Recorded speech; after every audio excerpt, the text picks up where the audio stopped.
Mga kaibigan, napadaan na rin ba kayo dito minsan sa Marilaki Highway at natsyempuhan ninyo itong mga LEC ng windmill? Sa totoo lang, noong una ko silang makita habang nagmamaneho, akala ko pakpak ng eroplano na itatambak sa gilid ng bundok. Minsan naisip ko rin na baka mga poste ng kuryente o bahagi ng isang malaking proyekto sa lugar. Pero dahil na-curious ako, nagtanong ako at doon ko nalaman na hindi pala mga pakpak ng eroplano at lalong hindi poste ng kuryente. Yun pala, mga LC pala ito ng windmill na itatayo sa Tanay Rizal.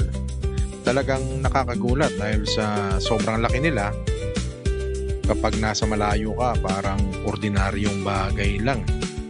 Pero kapag malapitan mo nang nakita, doon mo marirealize kung gaano sila kahaba at kabigat. Naisip ko tuloy ako kung paano nila naidaan ang mga ito sa kurbada at matatarik na bahagi ng Marilaki Highway kasi talagang puro bangin dito At yun nga, naalaman ko na itong mga LEC pala na ito ay bahagi ng malaking project dyan sa Tanay, no? Na itatayo sa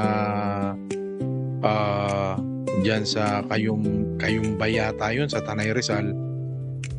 Kapag nakumpleto daw ito, ito ang isa sa pinakamalaking wind power project na magbibigay ng malinis na kuryente sa malaking bahagi ng Luzon.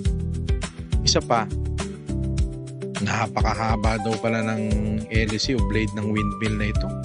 Maabot ng 75 meters.